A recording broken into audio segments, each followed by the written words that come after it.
Sure. Oh, what's going on? Was I going to say, did I bleep? Yeah, Did I no, I don't swear? know what just happened. Sorry Whoa, about that.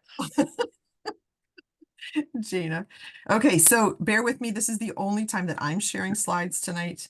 I'm going to kind of go through these quickly and then ask for your questions after that. So this really, again, what does the waiver mean for kids and for primary care practice? Can you see this okay? Mhm.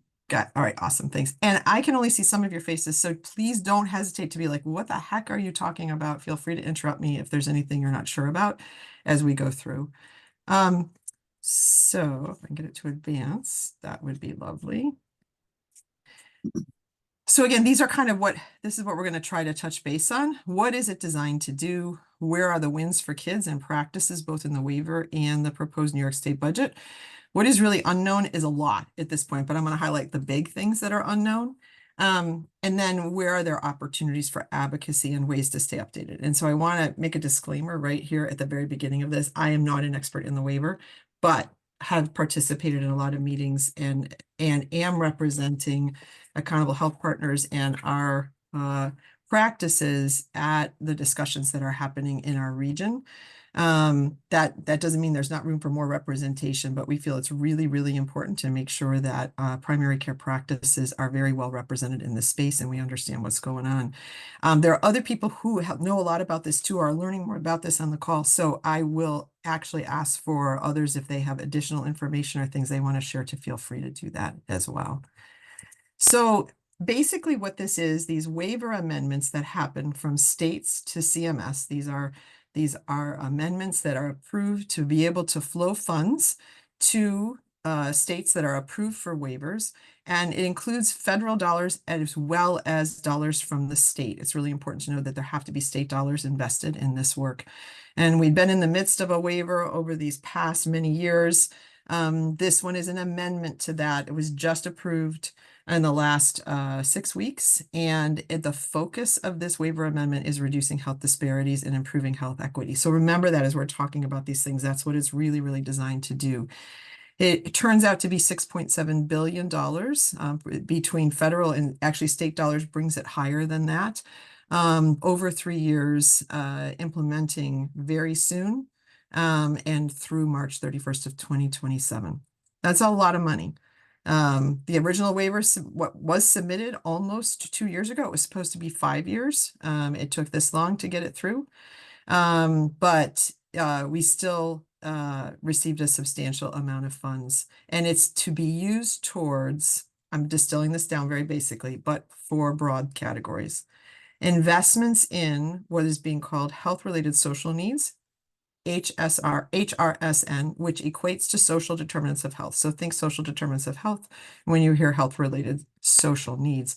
And the idea of this is better integration really between primary care providers and practices and CBOs who can support children, families, and adults who have social determinants of health needs, particularly focused in areas like food and housing and other supports for families. Can I ask what Um, a CBO is? CBO. thank you, a CBO. Thank you for asking that, Toby, a community-based organization. So thinking about the fact that, healthcare is not really always delivered out of the medical setting, but it's the partnership that we have with community-based organizations that makes the magic work if we're really going to address whole person or whole child health. The second thing is for there to be a focus on integrated primary care, behavioral health, and these health-related social needs so that we're really moving not just sort of traditionally considered population health, but equity outcomes, particularly for patients who are higher risk. And in that higher risk category, we want to come back to this, but children and youth are included, pregnant and postpartum persons, the chronically homeless, and individuals with substance use disorder. There's more than that, but that's sort of how people are encapsulating it.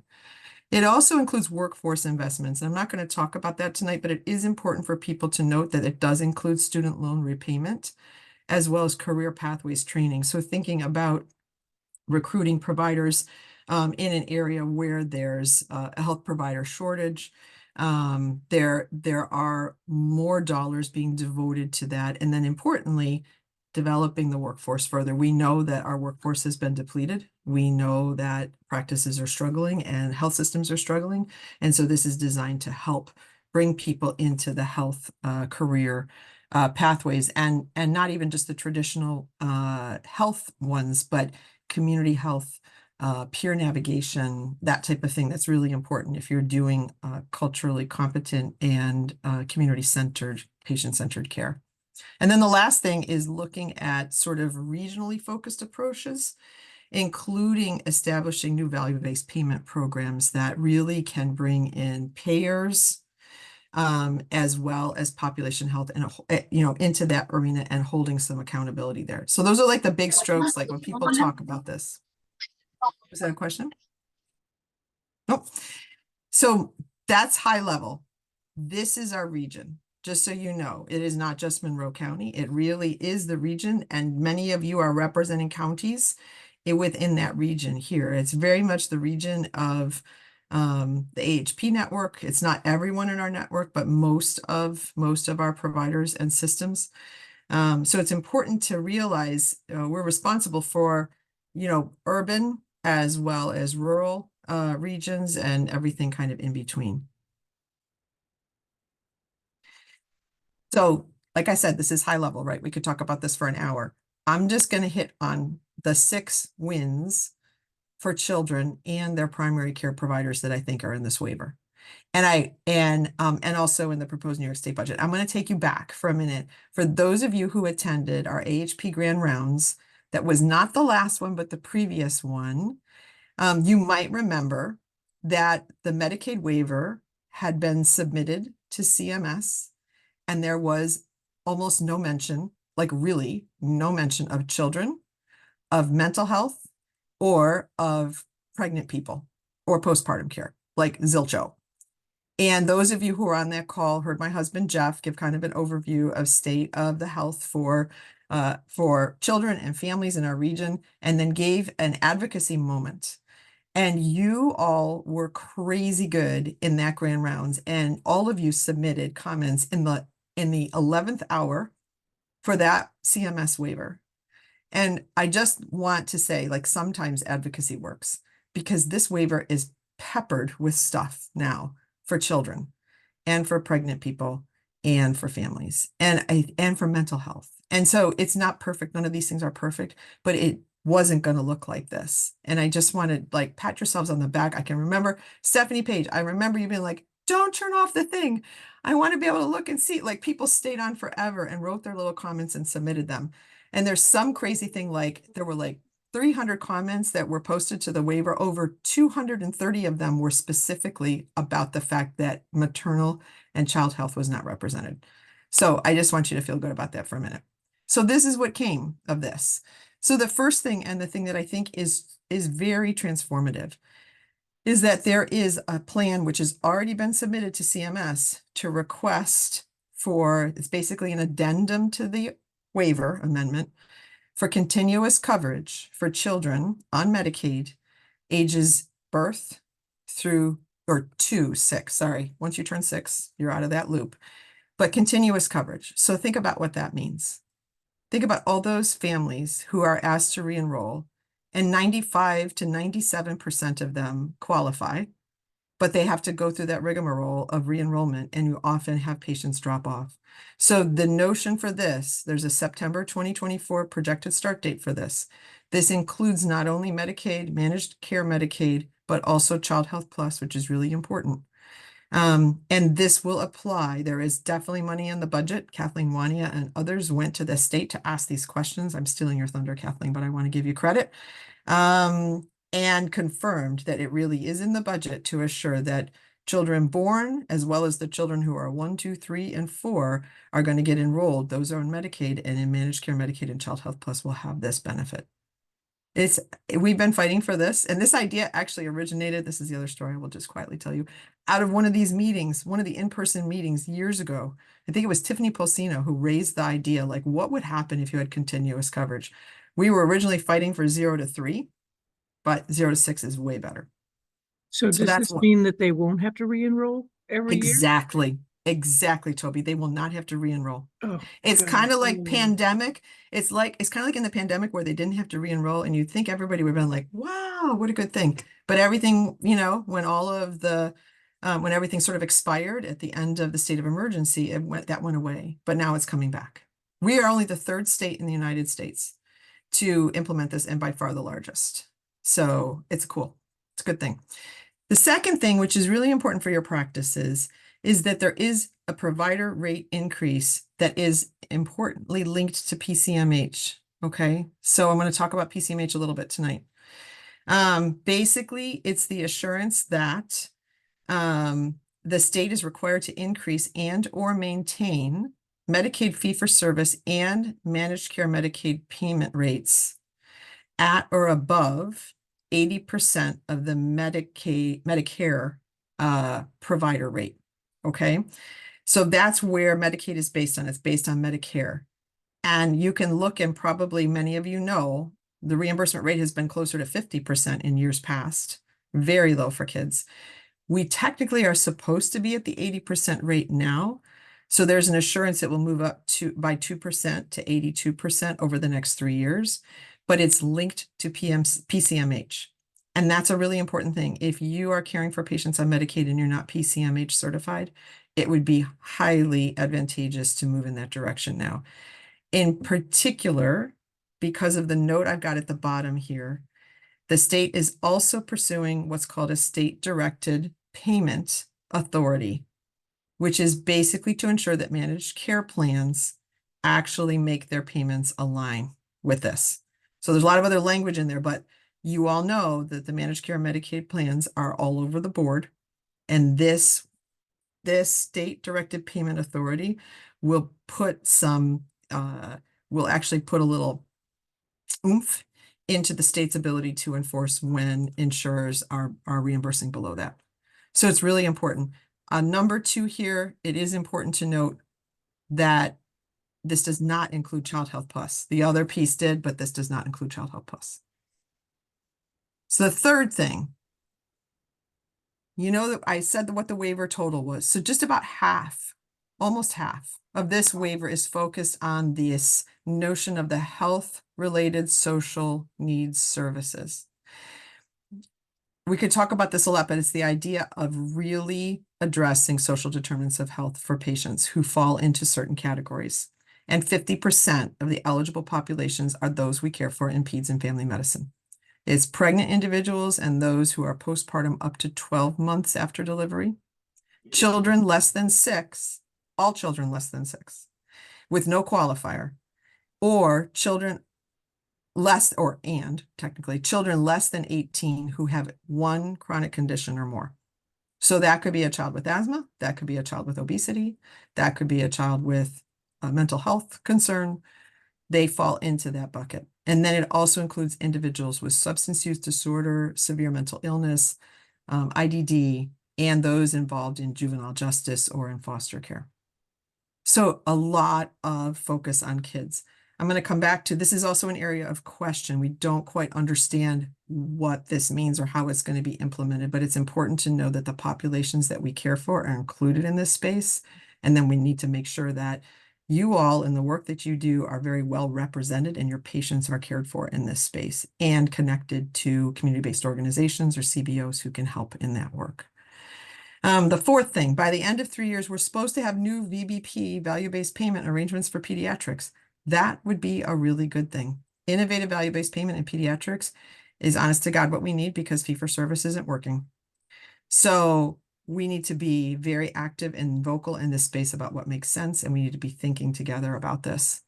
And then the last things, 5 and 6, I'm not going to go into a lot of detail, but there'll be more to come on this. There is a community health worker benefit that's been rolled out by New York State that applies across all ages in pediatrics, age 0 to 18. And the notion is these are for patients who are in Medicaid, but there is actually a billing mechanism to be able to support the role of a community health worker in practice settings. We will release more information on this to you all and try to think a little bit with you all about how this can apply. But this is a really important thing that we shouldn't ignore, I think, in peds, because it will also help us to get closer to achieving some of the goals of the waiver in terms of health equity and benefit your practices by having a service that you might be able to actually pay for, particularly for those of you who have a lot of Medicaid patients. And then the last thing is early intervention. We've talked at length about early intervention and the fact that the wait is forever. It's horribly underfunded. I don't know if you realize, but there has been no increase in the budget for early intervention in the last 30 years. That's kind of hard to imagine with inflation, but that is true. So for the first time, there's a 5% increase in the budgeted dollars towards early intervention, plus 4% additional increases for underserved and rural areas. So this is a step in the right direction. It's not enough, but it's finally at least movement because it's been vetoed, removed, not included in the budget any number of times. So here's the last couple of things for you. What's unknown and where are our opportunities for advocacy? So the big question, I mentioned it before, it is not clear at all as you look at the information out there so far, how primary care providers like you all will be included in the waiver, but you are included because these are your patients, but we have to make sure it's very tangible and understandable. And that there's actually all of these things around increasing rates of reimbursement and things happen. And then also how IPAs like AHP, GRIPA, FLIPA in our region are going to be included. So we will keep you posted on that. And we intend, it's not so important that we specifically are included, but it's important that your patients and your practices are included. And if we can be a conduit for that, that's really important. And then there are additional advocacy opportunities. There's talk about state level support or technical assistance for practices who are certifying and recertifying in PCMH. We think that's really important. It might streamline the process and it might help you. I know some of you have said it's very hard to tell if you're actually getting the dollars. You should be. So I'm hoping it can make the process more transparent, especially as they're increasing funds flow that way. And then there is some consideration for practices for those of you who are not PCMH certified. There is some consideration for those who are engaging in the certification process and achieving milestones to potentially be able to get some of this reimbursement, enhanced reimbursement, as you're going through certification. For those of you who didn't have that when you certified, you argued that it was important. It takes a long time to move the Titanic. And maybe it's impossible, but hopefully this will be a change that will be helpful to practices. And then the last couple of things just are that there is increased legislation or increase, sorry, I jumped ahead. There's increases proposed for EI to get up to 11% across the board because it's so critical for our kids and families, our young children who deserve those resources. And we all know how much of an impact that makes in terms of their long-term trajectories. And then the last thing I want you to know about, there is New York State legislation. And I'm going to explain this bill to you that's specific to primary care. So transform New York communities and achieve health equity by investing in primary care. There is this bill that has passed through the New York State Health Committee as a first step and is moving forward. But basically, it is built on the premise that nationally, primary care is responsible for 35% of all healthcare visits, and yet only 5 to 7%. 5 to 7% of healthcare expenditures are directed to primary care. You are all living that every day.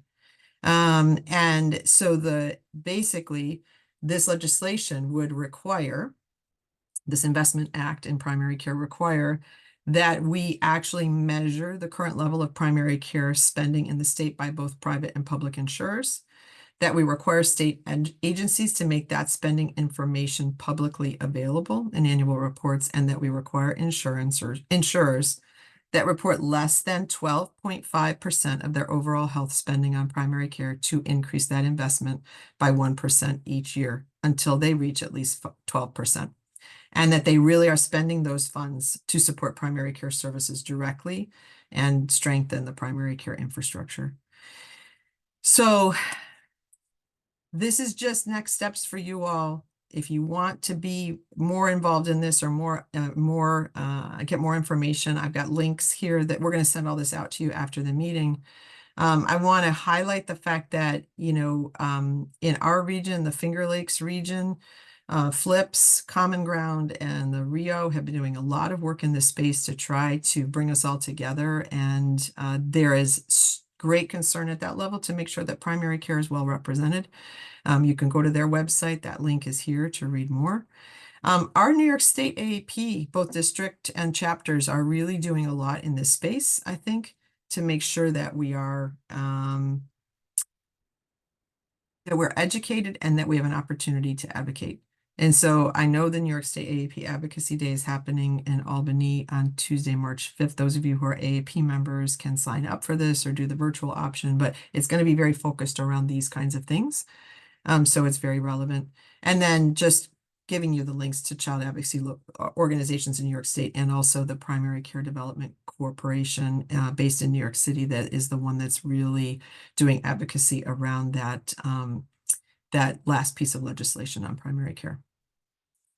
That was a crazy amount of like stuff in a short period of time. And so I'm going to stop this. And I'm going to ask if anybody, I'm going to turn to for a minute to Kathleen Wania or to Doug Bennett, who represent us at the AAP chapter, and if they have any other comments they want to add, and Carolyn Cleary too. Just looking to see who's on the meeting. Any comments from you guys or additions you would make? I mean, I don't have any comments as far as the AAP side. I mean, I would recommend people try to attend Advocacy Day, because our chapter tends to be the smallest representative of the whole state. So more people can attend would be greatly beneficial.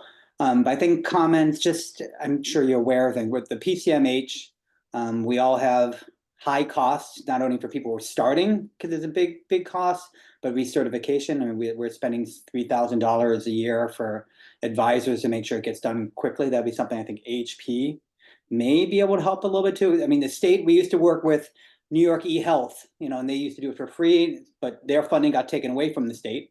So I'm not sure how much the state would really be helpful in the long run, give the money back, but maybe HP can help with that as well. And the social determinants of health, I'm interested to see how we really get paid for those. I mean, there's a lot of new codes that are out there, which we are supposed to be able to use now, but I'm very doubtful that insurers will be paying us coding that. So I wonder where those dollars are going to come. I can foresee those going to the big organizations in the area and them taking the funding, and we just refer over them. We get nothing from there. So I'm wary of this whole waiver of whether we're going to really see the dollars coming or not. That's just my negativism from what I've seen so far. Hopefully we see things coming down the road. Look, I think that's realism, actually. So we share in your realism, and I think all of us will watch this very closely. And I made note, and we'll bring back to our team again, and we have been looking at this about how we might support, if there's something that AHP was going to really support that could be directed to your practices. You know, PCMH seems to me to be the thing that then would translate to more income for your practices, and so is very important. So we'll take that back for our team and review. Kathleen, any other things you would add? I would just add, and I can put a link in the chat, that right now is the public comment period for the Medicaid waiver and the amendment. So voicing those concerns about how that money is going to get to the primary care pediatricians and why that is so important, this is the time now to submit those comments and voice those concerns to the state. Again, we don't know if what we do is going to do anything, but it's worth a try. Really good point. As we send things out tomorrow, we can add the link for the public comment. Okay. That's great. Thank you. All right. Stay tuned. More to come. And yes, I think this is a space, you know, Doug, I totally agree with you. Like, it's a huge question mark of how funds will actually come to primary care. And I think one of our roles at HP is to watch and try to work on that with you all to make sure that this is actually translating to what it's supposed to be. Okay. So I'm going to turn it over to Kevin Cowley next. Kevin's going to talk to us a little bit about comprehensive developmental screening, which you've heard about before, but just sort of next steps in that space and opportunities for your practices to participate. Thanks, Kevin. Thanks, LJ. I just got a notice that I am unstable internet connection, so I apologize in advance if I cut out. I'm pretty sure I've been stable all day, but of course I have to present, so it's saying I'm unstable. So I'll just dive in. Quick update for comprehensive developmental screening, or just a quick overview and highlight a few resources we put together and then talk about next steps. I just want to thank the 3 practices that we had a chance to meet with about comprehensive developmental screening outside of the pilot practice of men and pediatrics. So thanks again for your engagement and participation there. Diving in, HP promotes evidence-based approaches to CDS, and that's why we purchased the Bright Futures institutional login. But what is recommended by the guidelines are at ages 9, 18, and 30 months for screening, as well as 18 and 24 months for autism spectrum disorder screening. But there's also listed here the recommended screening tools. I've shared this before, but they're ASQ, the PEDS, the SWIC, the POSI, and the MCHAT. But I really want to highlight here the billing and coding resources that we put together, and highlight the one in the red box here of the children developmental screening services should be submitted using these proper CPT2 codes, and be sure to include both codes for proper reimbursement. And LJ, I'm not sure if you wanted to highlight that or share any insights there, or if anyone else has any insights or questions about this billing reimbursement. I appreciate you put it in the red box. That's the first thing I'll say. And to Doug's point about we're supposed to be reimbursed for various services that are provided or screening tools, and then it doesn't happen. We saw this happen with Excelis when things switched over for their codes, and suddenly none of these things were being reimbursed. We've heard both from Excelis and from MVP. They have highlighted that both of these, both the CPT2 code, excuse me, and the ICD-10 code have to be included for appropriate reimbursement. So this is a space. Oh, I'm sorry, go ahead. Fidelis did the same The thing. issue modifiers, though, they always want some certain modifier attached to the codes and which one we have to put a modifier on. If you can ask them which ones to use and which insurance, which modifiers, because that's where they throw the curve into us all the time. Yep, we'll do that. That's good feedback, Kevin. We can take that back, and we can make sure that that gets responded to. This is what they have shared, because we said, why are these not being reimbursed? And this is what we've been told from both. But we'll ask that specific question. Thank you, Doug. Go ahead, Kevin. Thank you. And we did put together a more comprehensive billing and coding resources for specific questions. But I just wanted to highlight that there. Again, I just wanted to do a cheap plug for the Bright Futures All Access Institutional Login. The toolkit offers pre-visit questionnaires, visit documentation forms, patient parent handouts. And also I wanted to highlight the CDC free milestone tracker, which my wife and I actually really love. And we're really looking forward to our 18-month milestone check-in. And we've been using it all along, and it's really fun and easy to use. So I just really wanted to highlight that in case anyone didn't know about that resource. It's really cool.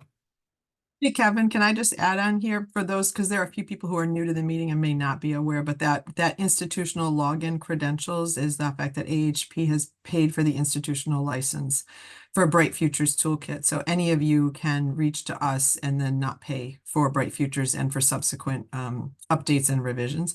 We know that the Bright Futures Toolkit is really helpful. We also know it doesn't include those evidence-based screeners that are required that Kevin was describing. And that's why we've been looking at approaches that would make it easier for you to do that. But that's what the institutional logon piece is. So if your practice is already using Bright Futures and you want to switch over and do the institutional login when you're due for your next upgrade, we're here for you. Those of you who are not using it, it's free to you if you want to reach out to Kevin. Thank you. And I have my email on one of the last slides, and I'll put it in the chat as well. So we put together some resources in a toolkit, if you will. We did the Mendon pilot, and we did an FAQ document, which kind of just highlights what was really beneficial for them, what helped them, what were some of the roadblocks, and just some of the highlights of the pilot. Screenshots of the SWIC and MEDN and how to embed that into MEDN, and just general information about the SWIC, as well as the billing information I touched on, as well as a huge thanks to Nikki Springer, one of our care managers, who put together referral and patient handouts for monitoring resources, sensory processing, and referral step-by-step process. So huge thanks to Nikki again. And I just want to highlight here that there's no need for full engagement. If you're completely busy, if you just want some of the resources, one of the resources, all of the resources, I just want to, you know, make that clear to feel free to reach out to me for any of these resources. You don't need full participation or engagement around the CDS pilot or any other information. LJ, you want to add to that? I just want to say, like, we recognize some of you may actually be using the ASQ and that's working well for you, and that's great. That is also, obviously, the ASQ is one of the evidence-based screeners that is used. The reason we piloted the SWIC after working with Mendon was the workflows around the SWIC seemed to flow better, and we had the connection within MedEnt, and I appreciated, Karina, your comment that you posted in the chat too. So we wanted to make sure that practices knew that that workflow seems to be working very well, and that, like Kevin said, we're really interested in working with your practices. I'll let you turn to your next slide, Kevin. Yeah, absolutely. I did zoom in on one of these resources just to give you a better idea. This is one of the developmental monitoring handouts for parents, and just gives kind of the helpful things to know about developmental monitoring as a parent. As we know, it's very tough to deal with, and just the ongoing process, the milestones are important, and you know, every child develops at their own pace. It kind of just lists these out, and it's a very helpful resources that we found. Just wanted to highlight that one. And then next steps. So you will be hearing from me very shortly, or at least your practice manager, to determine your interest in the CDS screening process and integration. We'll be lifting to other MedEnt practices, which we've already done, partnering with other pediatric and family medicine practices to build out workflow in other EMRs. We've been focusing on the MedEnt side of things, but we're looking forward to other EMRs. We're also very excited about our new population health vendor, Health Catalyst, and we're exploring opportunities with analytics and in the pediatric space. And then I won't get it too ahead of myself, because LJ is going to be speaking on looking at to 2025, but I think things are going to come full circle towards the end. LJ, you're going to go a little bit deeper into 2025 look ahead, but I did want to provide my contacts at the end as well. Kevin, thank you. We appreciate your work in this space. And just if you know that your practice might be interested, you can save yourself, your practice manager, and Kevin an email by just dropping a note in the chat, and we'll make sure the information gets over to him. So it's a good way to do that too. Awesome. Thank you. Excellent. Thanks, everybody. All right. I'm going to now turn us to the next part of the agenda. One of the things that all of you have asked for at times is, you know, new clinical resource opportunities, things that would be beneficial to your patients, and trying to highlight that in these meetings. And so I'm going to ask if Daryl Sharp would be willing to introduce our guest speakers who are going to talk about the Vape Escape group. Go ahead, Daryl. Good evening, everybody. I'm delighted that my colleagues from the Center for Community Health and Prevention, Holly Russell is our medical director, and Sue Gasparino is our pediatrician on staff. And Sue has been taking a lead role in a program that we thought you might find very helpful. And we wanted to share this good news with you. So I'm going to turn it over to you, Sue, and let you take it away. Okay, wonderful. Thank you so much. Nice to see everybody. I know so many of you, and it's nice to see you again. Yep, I am the Director of Child and Adolescent Programming over at the Center for Community Health and Prevention, which I didn't know too much about until I started getting my Master's of Public Health. And it's a wonderful resource, and they've never had a pediatrician there before. Dr. Holly Russell is here, and she is the medical director, she's going to introduce a little bit of the work that we're starting and some background about the sort of vaping epidemic that we're seeing in our young people that a lot of schools are complaining about and parents are bringing to our attention. And then I can talk a little bit more about the specifics of what our Vape Escape group programming and one-on-one nicotine cessation counseling visits have been like with teenagers. So Holly, do you want to kick it off? Sure, yeah. So I'm going to share my screen. We have a presentation. We're going to zoom through the background stuff because I know most of you are aware of it, but I wanted to include it just so that we're kind of setting the stage for why this was necessary.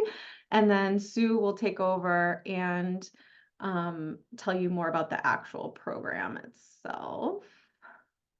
Okay. Is that looking like a presentation to you all? Yes. Okay, awesome.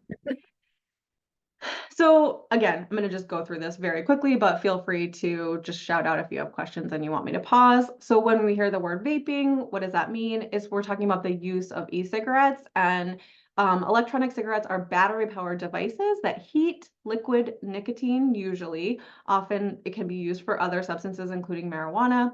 It's mixed with flavorings and other chemicals, and that creates an aerosol that the users inhale into their lungs. And this is an example of one, but as we have learned doing more of this work, there are about 1,000 different forms that it can take.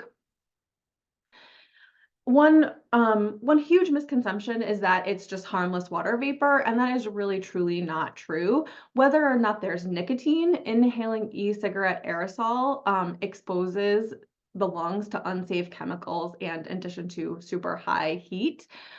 So the aerosol can contain ultrafine toxic chemicals. We know that this can interfere with the growth and work of the lungs. There is evidence that it increases the risk of heart disease, lung cancer, and asthma. The aerosol also contains heavy metals like lead, tin, and nickel. There are volatile organic compounds that can cause long-term health effects. And then the flavorants, most famously, so diacetyl, which is, was in the news a couple of years ago for popcorn lung. The additional concerns, particularly with youth, we do not know the long-term health risks. These are all still relatively new, and there is a lot of current studies happening right now to determine more about the long-term health risks, but it's just simply not known right now. But in addition to the health risks of e-cigarettes themselves, there's concern that the rampant e-cigarette use can undermine those social norms and all that hard work that was done in the past decade and a half, 2 decades, to decrease smoking and cigarettes, that we might be undoing some of that good, and we might be undermining some of those social norms about youth and young adults using combustible cigarettes as well.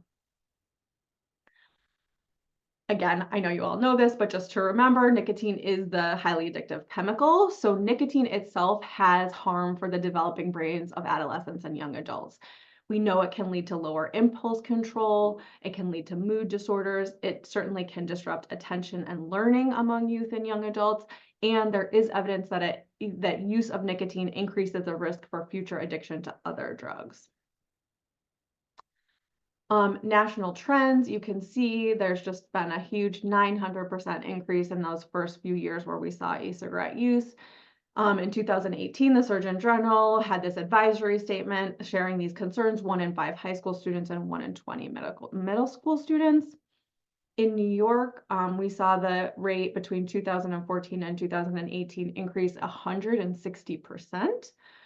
And unfortunately, in public health and healthcare, we've really gotten a little bit behind the 8 ball, I believe, in terms of the marketing, and the companies, the big tobacco companies, have really gotten out ahead of us in terms of those tactics they use to increase youth smoking combustible cigarettes. Well, they're reusing those for e-cigarettes now. So candy flavored product, youth resonant themes, rebellion, glamour, sex, all the things that we know sell.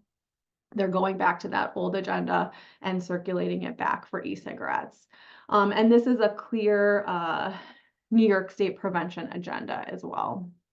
This is just a graphical representation. This goes to 2018. So I'm going to show you newer data, but you can see the huge increase of e-cigarettes, and that's really responsible for most of this overall increase in tobacco use. More recent data is a little bit encouraging. So we did between 2018 and 2020, which is the most recent data that's available, we saw a slight decline. So among high school age students, 30 to 25%. We also encouragingly saw a decrease in combustible cigarettes, so that they're actually at an all-time low. And then in 2020, that was the first time we saw a decrease since we've been measuring this in New York State. They're still by far the most commonly used tobacco products. When they survey youth to see why they're vaping, generally the reasons for first trying it is because either a friend used them or curiosity. They're probably related. But for those youth who continue to vape, the most common reasons are that they felt anxious, stressed, or depressed, or because they want the high or the buzz from the nicotine. When we survey adults, almost all adults who are addicted to nicotine started smoking or using other tobacco products in their teens. So this is really obviously the time to intervene. And nearly 9 out of 10 adult smokers started smoking by age 18, and 99% started by age 26. So really intervening during this teen and young adult stage is critical in terms of prevention of tobacco use and nicotine use in adults. So what works to prevent or stop vaping? Well, there's really very limited evidence. So there's one recent review, and they found 9 prevention programs and 8 cessation programs total. And of those programs, only 5 of the prevention programs actually presented empirical evidence.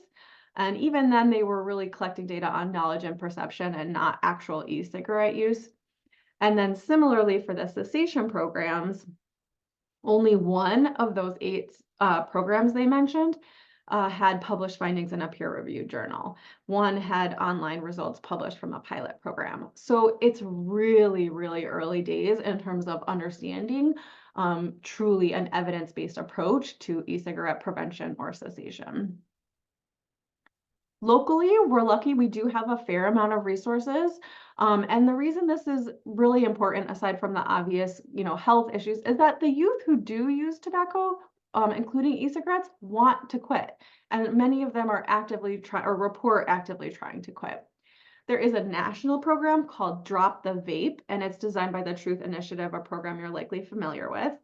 It was created with input from teens, college students, and young adults who have attempted to or successfully quit, so using peers. In New York, teenagers, so 13 to 17, and young adults 18 to 24 can text Drop the Vape to this number to sign up. It gives them interactive daily text messages. If you do not set a quit date, you get messages for 1 month. If you do set a quit date, which you can then change, you get messages for at least 1 week prior to the quit date and then 2 months following the quit date. So for teens that want text messaging, that's one option. And then at the Center for Community Health and Prevention, we offer both one-on-one visits and group visits. So for one-on-one, that would be teens meeting with Dr. Gasparino and our counseling specialist. And usually those are 30-minute visits, weekly or biweekly. We do offer medication. And what studies show is that the combination of medication plus counseling leads to the most successful outcomes for smoking cessation. We don't know that for e-cigarette use yet, although many people sort of extrapolate from the combustible cigarette literature. Our counseling sessions are free. The medication prescribing visits are billed to insurance, and we just let patients know that they can expect a typical office copay, whatever that is. We do have in-person and telemedicine visits, and there is no age limit. So we have gotten referrals for 12 and 13-year-olds who use e-cigarettes. We do prescribe nicotine replacement therapy for adolescents. And then I'm going to turn it over to Dr. Gasparino to tell you more about Vape Escape. Excellent. This will be rapid fire because I know you're all on an agenda. So just briefly on the one-on-one sessions that I've been doing. So in the adult world, they do a lot of nicotine dependence counseling. They have a whole criteria, this Fagerstrom test, which allows them to see how addicted a person is. And that helps you judge your starting point for how much replacement you need in the nicotine patch. So we've sort of modified the Fagerstrom test for vaping based on how many hits a day of their vape they're getting. So that's sort of how we're measuring and titrating the patches. And schools are very interested in this as well, and so are school nurses. And so we're actually able to write nurses' notes to the school districts to give permission. If the patch falls off, they can go to the nurse and get it back on. If they need nicotine replacement gum for breakthrough cravings, they can get that. And in addition to this one-on-one, I've been holding these Vape Escape group sessions where teens come together on Zoom with myself and a counselor sometimes, or just me, And we talk about sort of self-determination theory. We talk about goal setting. We talk about vaping behavior. A lot of the teens that I'm seeing referred from either their schools or from their pediatricians or their parents had no idea how addictive these vapes are. And they have tried several times to quit because it's sort of taken over their life and they find that they cannot do it. And so it's been really amazing since I've started this to see the teens talk with each other about coping strategies and distraction strategies. And a catchy name really works, because I had one young man I saw a couple weeks ago come and I said, well, what brings you in today? And he's like, I'm here to escape the vape. So the labeling seems to be working pretty well. Last thing I will mention, just thinking about social determinants of health and how we can treat the whole person. A lot of times the consequences from getting caught with a vape are punitive at school. And so we've got children missing out on school hours. We've got children being punished and labeled. And so in order to treat this like an addiction, and to write those notes to schools and have that communication is really helpful to like reintroduce a student who's struggling with something. And so it's been very successful. It's a pilot, but it's been successful. And we started one today. It was a quick start. And so rather than the scheduled 6-week vape escape, you should come to all 6, we said, what if we do like a monthly drop-in? Didn't have a ton of participation this afternoon, but we're hoping that as word continues to spread and we do some more advertising, more students can come. The Center for Community Health is normally focused on self-determination and connecting with individuals' goals for their own healthcare. This is a little bit unique because a lot of times it's a teacher or a parent who's saying you should get help. And so we're working with the teen once they get there, just getting them in the door to talk about it. I don't know if we have anything next. This is an example of an authorization for administration of medicine at school, just like you do it for an albuterol inhaler. You can do the same thing for nicotine replacement therapy. And if a student is really motivated, it really is like treatment. They can pop their gum or their lozenge when they need it and go to the nurse for patch replacement if they need it. I'd like to advertise for you. Can I put some of that up? Some of those flyers up in my office? Oh, that would be so wonderful. Yep, that would be absolutely wonderful. How do I? If someone could send me any PDFs that you have, we can make sure that they go out to the group. Perfect. I'll Thank you. forward them to you, Gina. Thanks, Holly. And then I just threw this in as a shameless other plug, which is not about vaping, but if you're interested, we also have a family program for physical activity and nutrition for families. That's I'm on that one too. So we'll do that another time. And if you're interested in how to refer just in general to the Center for Community Health and Prevention, if you're in eRecord, which I know not all of the PEDS offices are, this is how you do it. It's part of the ambulatory referral to primary care, which is a little confusing. But if you just type in healthy living, and if you are outside of eRecord, you can just call our phone number or email a referral to us, or fax the referral, however is easiest for you to get patients to us. We will take any referrals any way that's easy.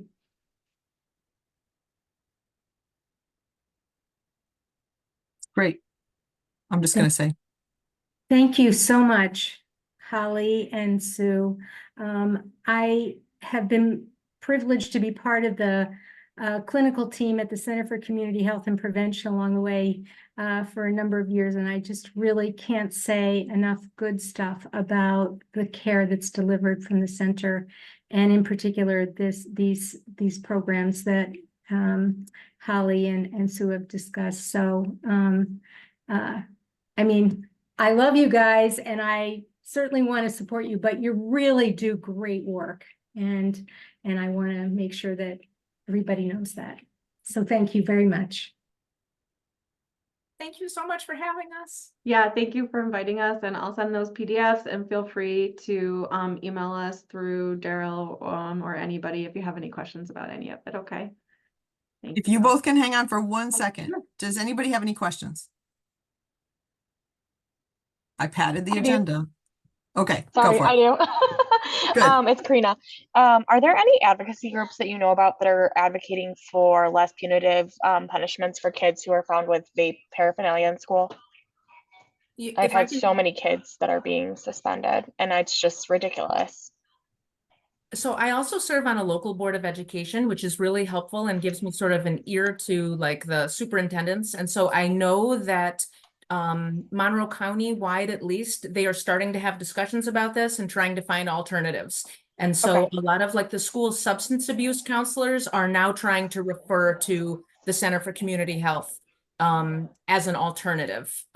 So your Monroe County School Boards Association right now is probably a good advocacy group, but I haven't heard of any other groups, but definitely schools are realizing this is unfair punishment.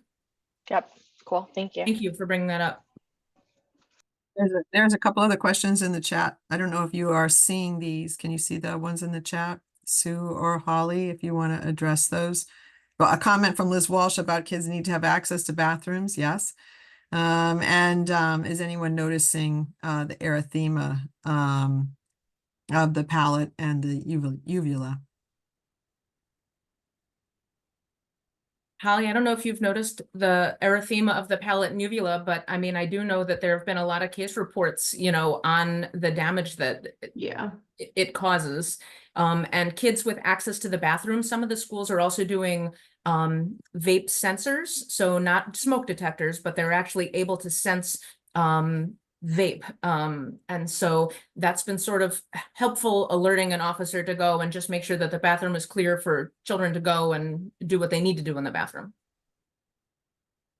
Yeah, and I will say, like, I mean, it's sort of not surprising, right? They're basically inhaling like essentially like boiling steam, you know, when they're vaping. And so I think it's um unsurprising that they would have some damage, you know.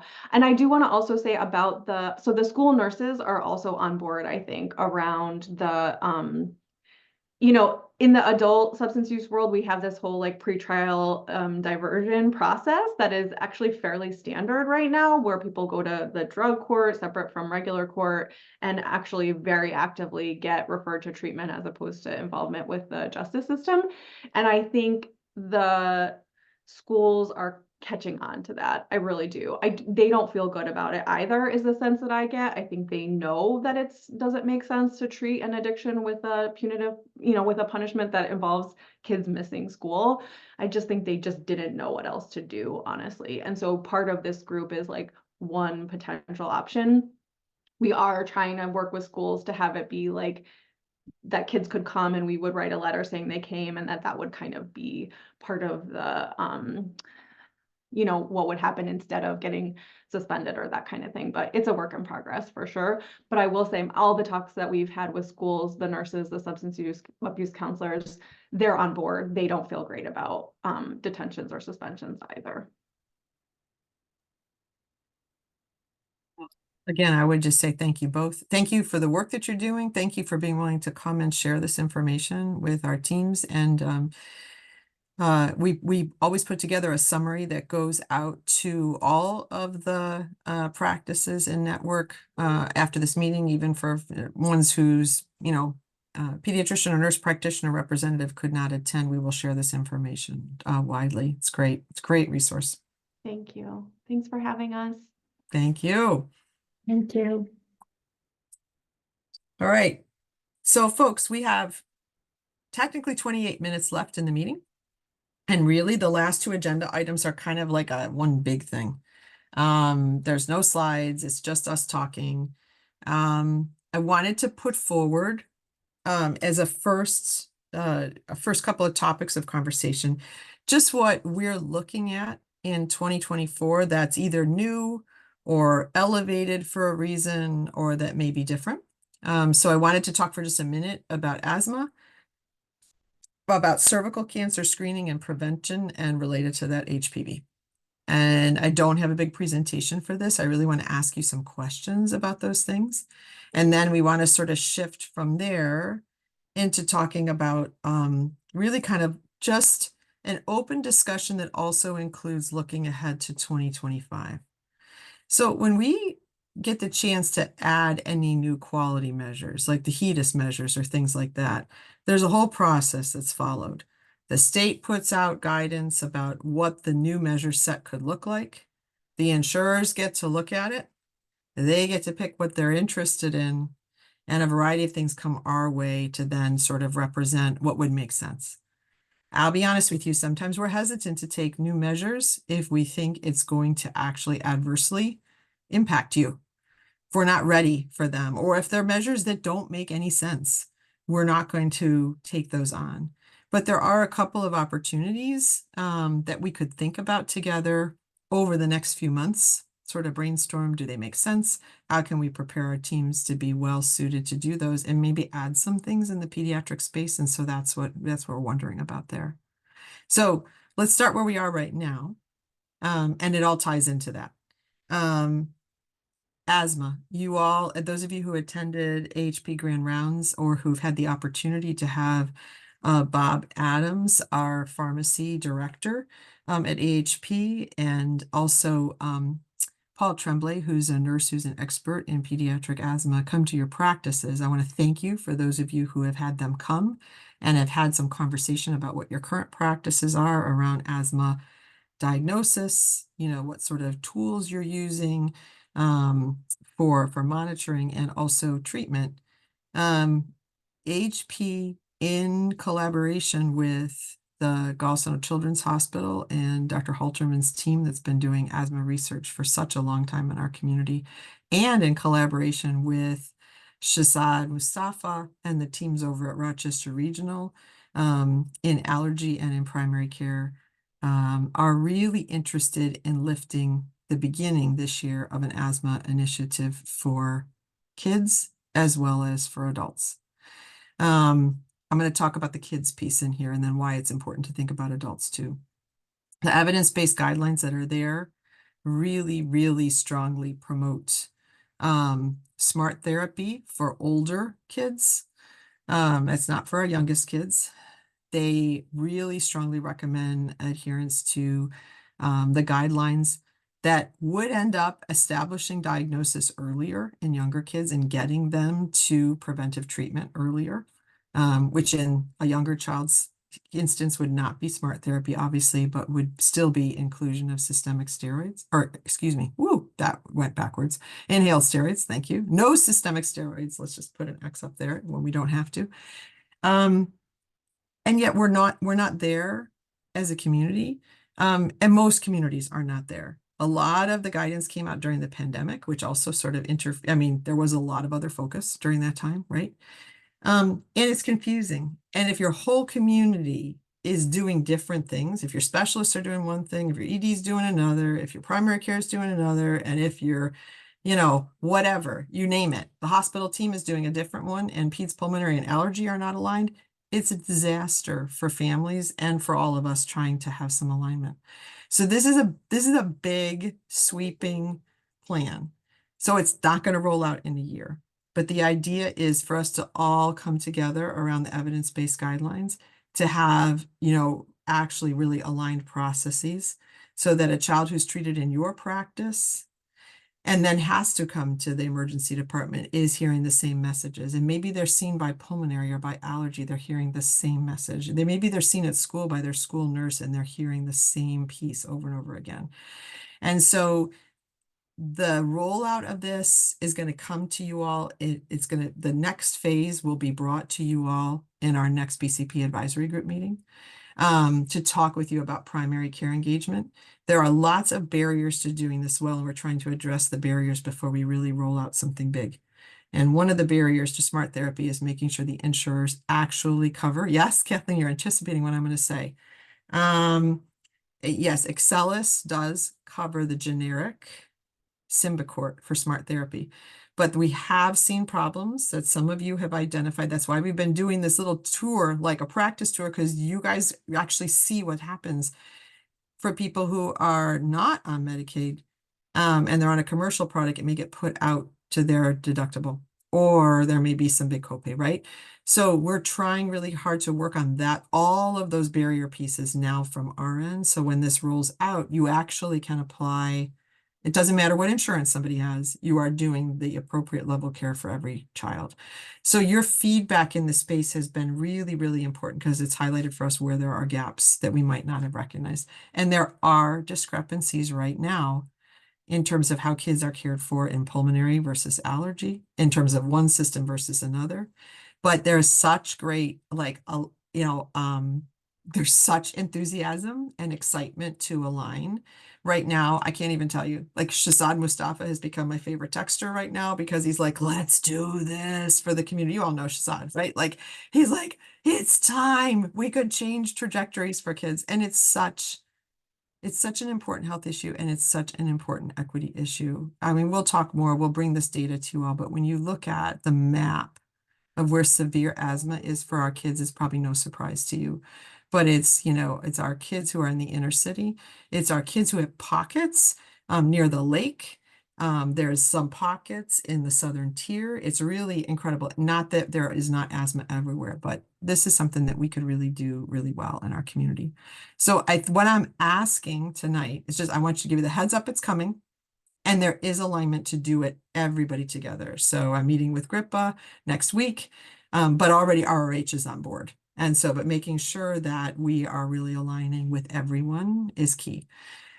If any of you want to participate as a primary care provider in the work groups around this, we would welcome that. So feel free to drop your name in the chat or think about it. I know people's time is very valuable right now. So I don't want to ask people to do something. We would only use you in a very worthwhile and very focused way. But if you're interested, please let me know.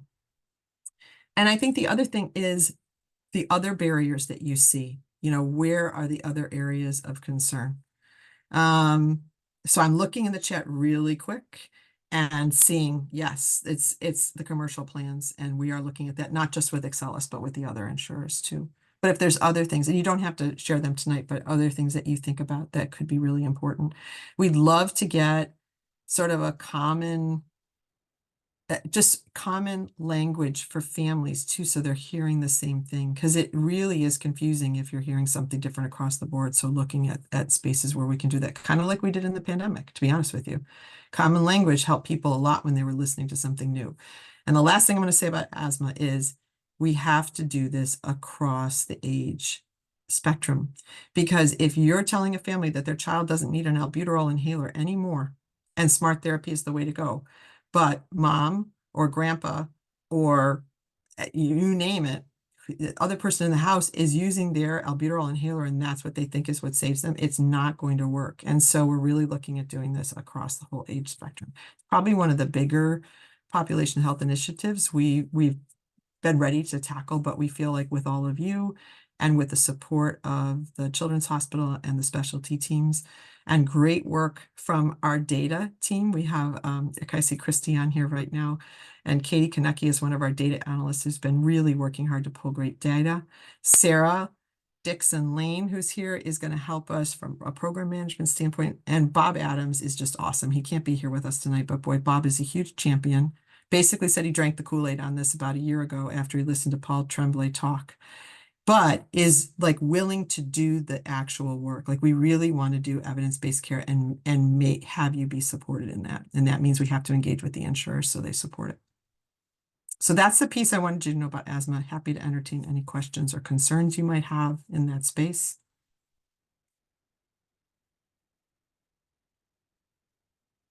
Going, gone. Phew, done. Cervical cancer screening. Here is the question for you. This is one of the quality measures. So you would think, cervical cancer screening, that doesn't really apply to me because they're older, except when we start to look at the data, I just want you to know the age group that is shining in a negative way for not getting in for cervical cancer screening is probably no surprise to you all, but it's the 20-year-olds.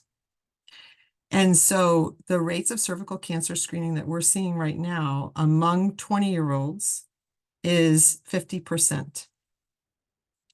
When you look at 30 plus, we're in the 60 to almost 70% range. So we're asking you a question.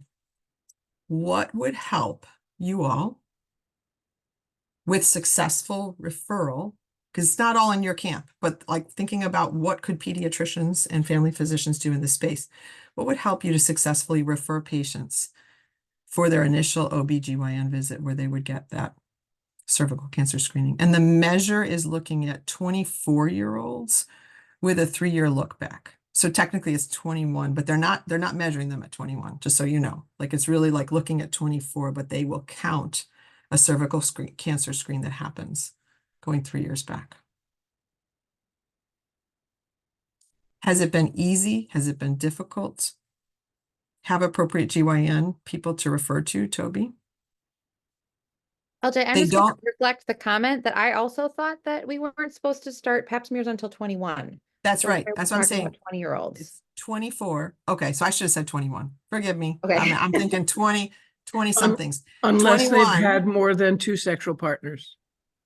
That's actually interesting, Toby, but it's not, believe it or not, Toby, that's not the measure we're supposed to perform to, but it's a good point.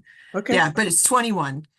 And Grace, I looked at this because I was like, oh my God, if they're counting 21-year-olds, that's a disaster because you can't get somebody in within like a year of referring them or 6 months. But it's actually, it starts at 24, but it will look back and capture. So there is a piece of this in the transition that we participate in of sending somebody on for adult level care. And I'm just wondering, is it hard to get kids in to GYN care? Is it something that there could be a resource that we could provide or connection we could provide? I'm not asking you guys to perform pap smears in your office. Just wondering like what could make it better? Yeah, LJ, I think there is sorry, I think there is an access problem, which a few people have said. The other thing is gynecologists, like psychologists and psychiatrists, when we do referrals, there's no feedback loop because you're just saying like you need to call 10 people and find somebody. So like if I refer to endocrine, I create a referral and then someone's following it up to see did that happen. But that isn't the case with psychiatrists, psychologists, and gynecologists too. So that's one gap. And then I can imagine that this age group probably isn't screening as well as they should, but I'm assuming also that this is not a data problem. Because if I send somebody who actually does go to the gynecologist, it's 50-50 if I would actually get the pap smear result back to me. If I do, it's probably because Strong is good at sending all results of my patients to me, not because the gynecologist copied me. And so I know you guys do billing as well as, trying to access their EMR and our records and whatnot, but just to be sure that it's not just a data drop. Oh, that was beautifully summarized. And I also read all of your comments in the chat, which are sort of assumptions that our team was making about access, about whether you're actually seeing 20-year-olds to be able to refer them. Toby, thank you for sharing that. I realize in your area, there's been a loss of GYN docs there. We have our receptionist make the appointment for them. So when they check out, we'll say, hey, do you want a receptionist to create a GYN appointment for you? What are some dates and times that work best for you? That way we track and we have an ROI that's signed in the office. And Karina, that's within your system, right, of Trillium? Yes. Okay. But that's a nice workflow. So if our team works on something with the OB/GYNs in the area to talk about the need for better access and not for people to get an appointment a year away, which is, I don't know, when I was 21, excuse me, a year away was a lifetime. So I'm just going to say I would not have followed up. You think I'm responsible, but no way, I'm a last minute person. So I think that we want to try to help you all.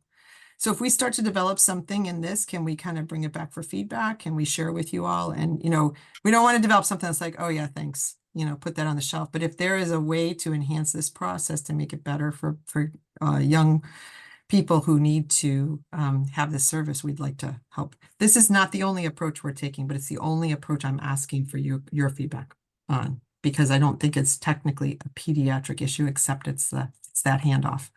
And I like Doug's comment about including in the transition plan earlier for adolescents would be great to sort of highlight that piece. Okay. And just related to that, I want to just highlight to you all, if you're not aware, in the space of adolescent combo 2, which is one of the measures that we're responsible for, we've been really promoting HPV by 9. We've talked about that all last year.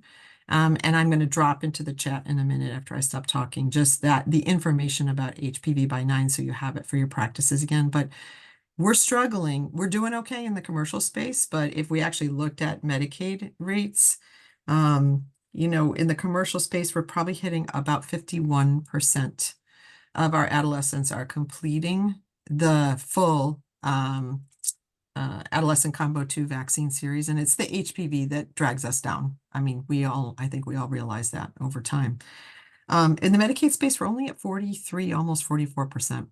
So it's a definite discrepancy. So we'd like to reach out to some of you who are really like knocking it out of the park and figure out what you're doing and try to offer some support, but at least wanted to re-elevate again those resources that we have online. And if any of your teams want to talk to me, you want me to come out to your practice to talk about that, and sort of how the HPV-9 is being successful, I'm happy to do that. I don't want to belabor the point, but it is a place where like that's the ultimate prevention, right? If we start there, the pap smear is important for early detection, but that's really, really key.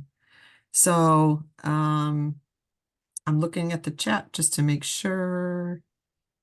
Grace, you had a great question. Do they need to see a GYN going back to cervical cancer screening? Family and internal medicine, we're going to find out because our rates are rough. That's all I'm going to say. So it would feel like maybe it's not happening, or maybe it's an age group that's just not being seen regularly, similar to what you all were saying. So we have work to do. Okay, thank you for your feedback on that. And my last couple of questions for you all are just looking ahead to 2025. We do have that opportunity to look at potential value-based payment HEDIS metrics, and then I'm hoping bigger like value-based payment actual strategies that are more bold. But there is a metric for developmental screening, which is almost exactly what Kevin put up in our CDS work, which is just making sure that you're doing an evidence-based screener at the key times recommended by Bright Futures. And so in the back of my head, I'm kind of thinking if we're working this year at assuring that practices have good workflows, should we consider in your first year when you take a metric, it is just for report. You're not on the hook. I'm just trying to find spaces where our peds teams can and our family medicine teams caring for kids can get some traction. So there's no decisions for tonight. And the other space, quite honestly, is in asthma. Like if we really in the next year or so turn the corner around asthma treatment, we would totally kill it on the asthma medication ratio. But none of us have wanted to take that measure, knowing that it could be hurtful or harmful actually to your bottom line or to the ability to sort of get those points. So just be thinking about what you want to work on, what you want us to work on, what's relevant for you. And on that note, I'm just going to open the floor, but first I'm going to say we've got a nice change coming in 2024 now. And Joanne Cordero and Jen Lessick have, with a little tiny bit of encouragement from me, been willing to take on a co-leadership of this group. Because and I'm not trying to make more work for them. So like I will continue to be just as involved in this from the AHP end with our team. Our team will be very engaged, but we would like you to have colleagues who are practicing, who are kind of leading this and determining, where else could we be focusing, how you want the meetings to be structured if there's different things that you'd like to focus. And I didn't ask them to take over on this meeting, but for a next meeting, we will set something up where there can be a little link for feedback or for suggestions, and obviously you can reach them. I do not want to make more work for them. I already told them if there's complaints or concerns, they come to us, not to them. But sometimes it's good to just have somebody who's in the space. And I think you all know I have not been in practice now for 5 years. I can't believe I'm saying that, but I feel like I know it, but I don't in the same way. So I really want this group to be relevant, and I will be supporting them 100%, as will Gina and will Molly and Elisa and Daryl and everybody else from AHP who's on this team. So I told them they didn't have to speak, but Joanne just unmuted, so I'm going to turn it over to her for a second. I just want to say that already sounds like more than I signed up for, but I will, we will do our best. And I'm excited to work with you, LJ, and to continue to work with this committee. I appreciate that. I agree. I think we sort of got thrown under the bus a little bit. I thought we were like background advisors. Yes, you are the grand poobahs of advisors, but I do think if providers have like, hey, I'd like to do this, and you can always reach to me, but if you want to float it past somebody who's actually in practice with you too, please don't dump more work on Joanne and Jen. I didn't want it to be that, but I do think you should have acting and practicing pediatricians sort of designing this workflow in this committee, and they were willing to do it as a team. So, and I would say I'm more than happy to take suggestions from people. I am not unapproachable in any way, shape, or form. Just not 100 more emails. No, your AHP feedback comes through me and our team, absolutely. But I'm grateful to the two of them. We want this to be really, really a helpful group for you all. We have not been able to deliver on everything we had hoped to in terms of some of the sustainability piece. We continue to try, but in the meantime, we want to do really good work together for kids and for our community, and support your practices in any way we can. Just two things for me before we all jump off. Jen, I think this is like the third time that we've got you in a meeting, because I think Kevin said you weren't going to have to talk at one last year, and then you ended up on the spot. I should just get used to it, right? As soon as my name gets at this point. And then the other thing is, I know some people joined late, but if you could just drop your name in the chat. I think I got everyone, but if you were joining by phone, or your name is not up on the screen, you can send me a note, drop your name in the chat, just so that we make sure that we get your attendance for tonight. That would just be really helpful for me. In the 5 minutes remaining, I wanted to give just a space for connection. We will make it a point to sort of share emails and stuff, but I know Grace Black joining this team had some questions about primary care practices, right? And how people are doing certain things. Grace, I'm gonna just maybe just give you a second if you wanted to ask about that with other practices, and that way people could reach out to you, or I can share information for you.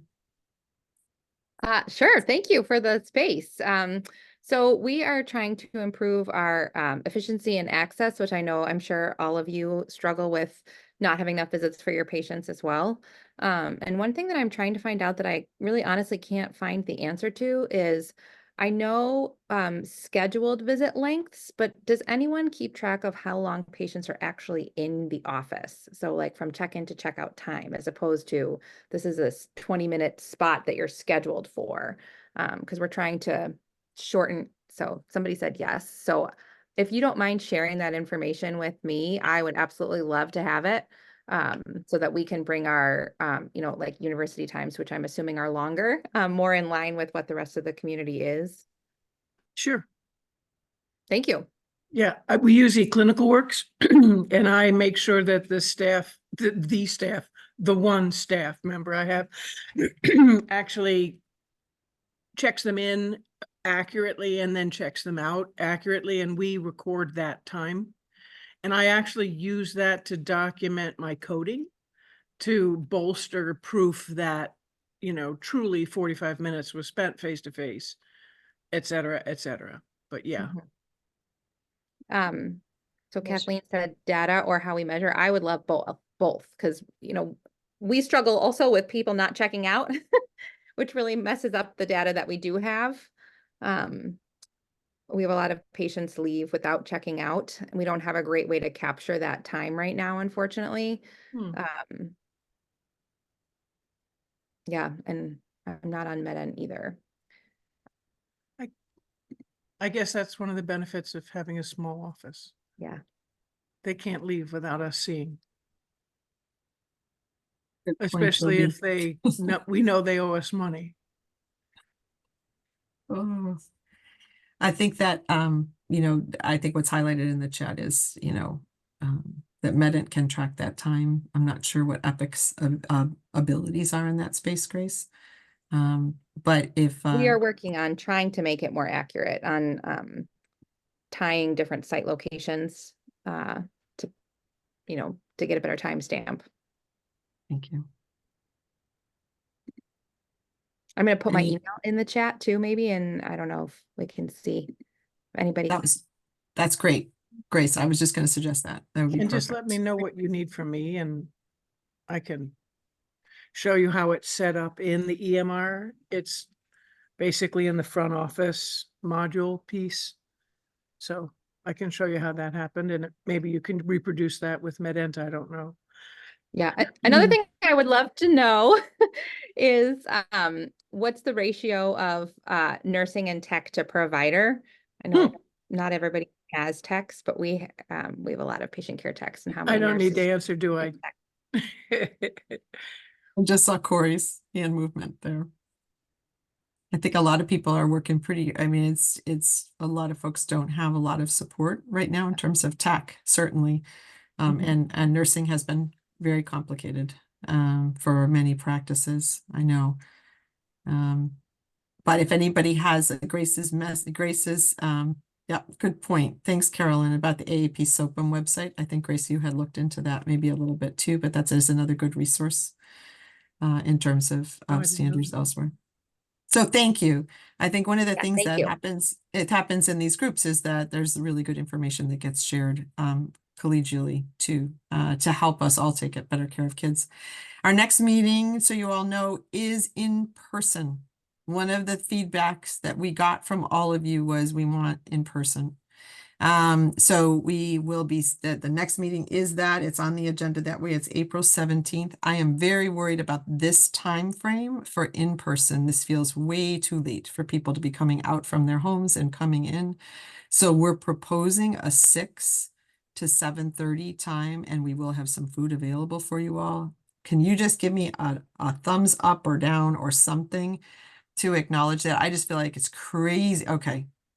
I got enough thumbs up that we're going to go with that. It's already hard and it's taking a time from your families. We are also looking at shifting to a 4-meeting cycle per year if we start doing more in person, just to make it better, or early AM. Katie Edwards, we're going to follow up about that. And we know it's hard from Dansville. So we're trying to figure out some sort of a merge between Zoom and in person, but trying to meet people where they would like to be. So we'll follow up with you on that. We're looking at options that could help support our practices and our providers who are coming from a distance. But there is something good about being in person too. So we're going to try it in April, and we'll appreciate your feedback. I hope you all have a great night.